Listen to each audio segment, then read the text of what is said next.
Jimmy Uso turned on Jey Uso and cost him the undisputed WWE Universal Championship match / tribal combat to allow Roman Reigns to pick up the win, spearing Jey Uso through the table, retain his title, retain his head of the tableness, and yeah, Jimmy Uso turned heel. Jimmy Uso surprisingly came out at the end of the match. Jey had the match won after some interference from Solo Sikoa had backfired and he'd speared Roman through the barricade. There's been quite a bit of Solo work at one point. At one point, actually, Roman even speared Solo by accident when Jey pulled him in front. So there was a lot with Solo and Roman. But as Jey had the match won, Jimmy Uso pulled him out of the ring, gave him a super kick, revealed himself to be Jimmy Uso.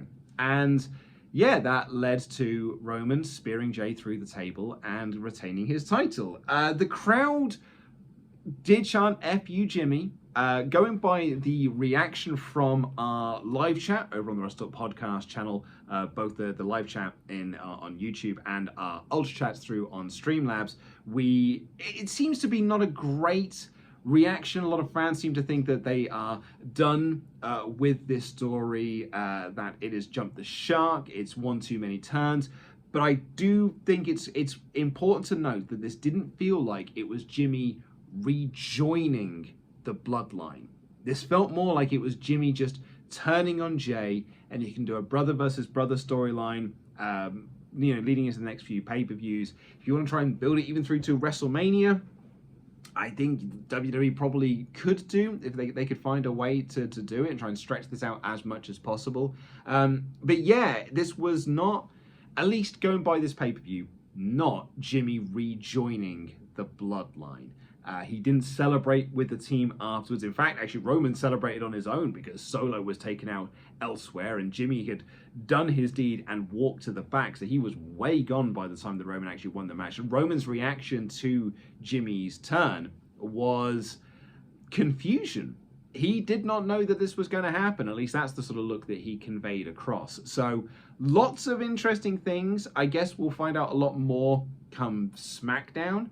If the reports are true that Roman is taking some time off coming up, this is a good way to continue this bloodline story without Roman being there, because Jimmy versus Jey doesn't really need Roman. Like, that is just a story of two brothers fighting. So if Roman's not there, you've got those two, and you've got Solo, and you've got Heyman as well, that can kind of become a fantastic foursome, if you will. So a lot of interesting things happened there on what was an up and down show. I think it is fair to say a tired crowd. This was a long show, 4.5 hours more or less it ran. Certainly 4.25. It felt like one of the longer Triple H era pay-per-views. 8 matches on the card. The crowd were tired by the end of it. The show ran past midnight in Detroit, and you could feel that tiredness, particularly during the women's triple threat match. But they did come alive when it was needed. The show opened with Ricochet and Logan Paul having their viral match, which I don't think quite hit the viral stakes that they were looking for it to do, but it was very well worked. It came across as a bit overly rehearsed at times, but it was good. And Logan Paul won with the one lucky punch after a mysterious member of his entourage handed him some brass knucks and he hit them with them. I think it was not like a new character is debuting, it was just one of his entourage jumped the barricade, handed him the brass knucks, and he hit Ricochet to get the win. After that, it was Cody versus Brock, one of the 4 main events of this show, Cody versus Brock, and they had a Cody Rhodes match. They sure did, and it was awesome for it. It was all about Cody overcoming adversity, and he was thrown to the outside. Brock was almost begging for Cody to not get back in the ring so he'd have to beat him up more. It was very respectful to Brock Lesnar in that way. And he didn't want to do what he was doing, so he'd roll to the outside, give him an F5 on the floor, roll back in, and get the referee to count. But Cody, like John Cena, never gave up, and he kept getting back in the ring, and he made his comeback. There was a very cool spot, actually, where Brock had Cody in the Kimura, This whole feud has been almost built around the Kimura. Like, both finishes of the other two matches have been in the Kimura. And Cody got to the ropes on that. And then Cody locked in the Kimura himself on Brock Lesnar, but Brock being way bigger, way more powerful, just powered out of that. And Rhodes hit 3 crossroads for the win. And after the match, they shook hands and they had a hug, and Brock Lesnar celebrated with him. It sort of felt like Brock's going to take a bit of time off as well. It's what it certainly felt like as well. I don't know if that's been reported or anything, but it certainly felt like this was the end of Brock for a little bit. What you do with Cody next? I don't know. There's a Judgment Day you could do some stuff with. You know, if Bray Wyatt is ever fit enough to come back, maybe you could do something with him. But yeah, Cody has been sort of stuck in this Brockverse since Mania. So be curious come Monday to see what Cody's next direction is. He's said quite publicly he doesn't want to go for the title. So yeah, we'll see what they're going to do with Cody. Then it was at the Battle Royal after that. Dan? After Cody? Yeah. Yeah. It was the Battle Royal after that, the Slim Jim Battle Royal. It was every Battle Royal you've ever seen, in which case it was not very good until the final 4 guys, and then it got very good. And LA Knight won, and everyone got to cheer LA Knight, so that was a lovely little moment. Amos was actually entered late in the match, like everyone had made their entrance, and then MVP came out on the stage to announce that Amos was entering into the Battle Royal himself, and he did his usual giant spots, which were okay. We then got MMA rules? Yeah. We then got the MMA rules match between Ronda Rousey and Shayna Baszler, and I think this is where the crowd turned on the show somewhat. The crowd did not boo this match, but they did not cheer it either. This crowd did not make much of a noise of anything for this match, as Ronda and Shayna did worked MMA. It was kind of what you expected it to be. It did not get over with the crowd, and Shayna won. I don't think this worked. I don't think this is the match that either of them... Well, maybe it's the match they definitely wanted to have, but it did not connect with the crowd. There were a contingent of the crowd that were trying to get boring chants. It never really caught on. I don't think the rest of the crowd cared enough to get angry about it. It was what it was. So that's 4 matches. What's next? Gunther and Drew. Gunther and Drew had a great match. Not as good as the Triple Threat at WrestleMania. Not as good as the series of matches with Sheamus last year. But very good nonetheless. Very hard hitting. Both men very red in the chest from battering each other like sausages in a chippy. And it was very good for that. And Gunther won with a series of moves. He crushed Drew on the top rope, hit a splash, hit a powerbomb, hit a lariat, and then the powerbomb for the win.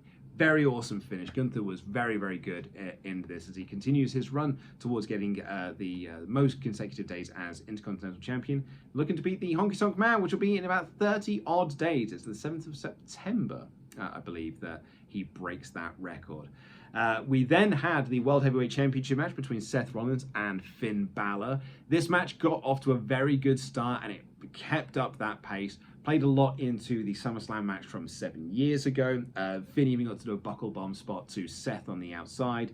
But this match really kicked into high gear when Damian Priest came out. Because Damian Priest came out and crowd felt that something was going on. But they did a very good job in telling a story of Finn thought that Damian was trying to cash in, but Damian was actually trying to hand him the briefcase to use as a weapon.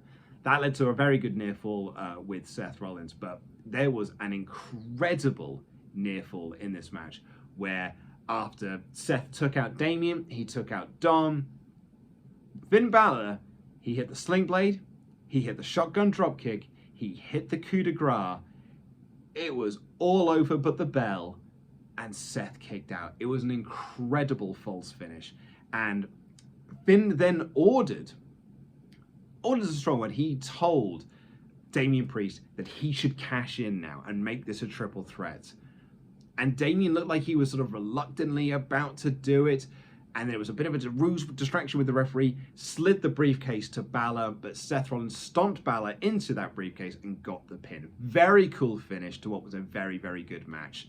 And the last match to talk about, because the tribal combat was the main event, was the women's triple threat of Asuka, Charlotte Flair, and Bianca Belair. This, again, crowd not into this match early doors, and the work wasn't good. Very sloppy in places, overly choreographed in others. It just wasn't good, and the crowd were not connecting to it whatsoever until Bianca Belair got in and started her babyface comeback, and the crowd like really picked up for that, and that helped the awesome finish to this, which was Bianca Belair got sent to the outside. She got sent over the top rope, and her knee collided with the ring steps, and she sold this like something bad had happened. Jessica Carr, the referee, went and checked on her. Medics came down and they started to take it to the back. It was pretty clear fairly early on that this was a work because they were filming it and they were sort of stuck on the ramp and staying on the ramp for a little bit. And Belair was looking behind her as Charlotte and Asuka continued to wrestle. But she'd really like tweaked her knee, and then she went in, she did a sequence with Charlotte Flair, and it led to Charlotte Flair getting her in the figure eight. And Asuka got in, misted Charlotte Flair, went to pin Bianca Belair while she was in the submission move, but Belair countered and pinned Asuka while she was in the figure eight. Very creative finish.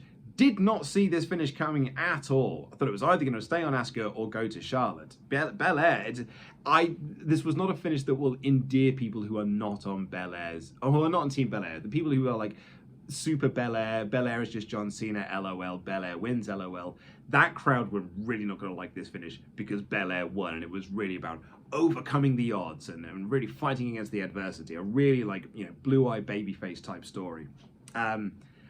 But she didn't get to celebrate as champion for very long because Io Sky with Bayley came down to the ring. They did some battering around with the briefcase. Io Sky officially cashed in, hit the moonsault. 1, 2, 3. Your new women's champion, Io Sky. And she celebrates with Bayley, who was so happy and so thrilled for her. And then Dakota Kai came out, and the three of them celebrated together 1 year after their debut.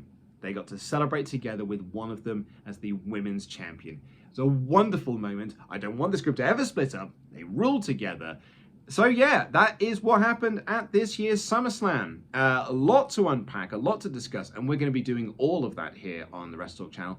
Pete's review will be going up later on today. We will have, or tomorrow, depending on when you're watching this.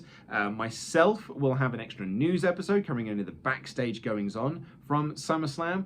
And then over on the WrestleTalk podcast channel, myself and Pete will be in-depth talking about SummerSlam, talking about the Jimmy Uso turn, which, going by the predictions video, Pete will not be that thrilled about because he did not like the idea of Jimmy turning on Jey, and that's what happened.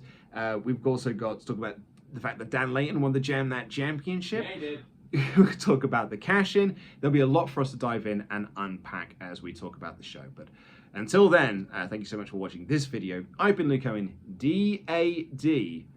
Jam That Jam.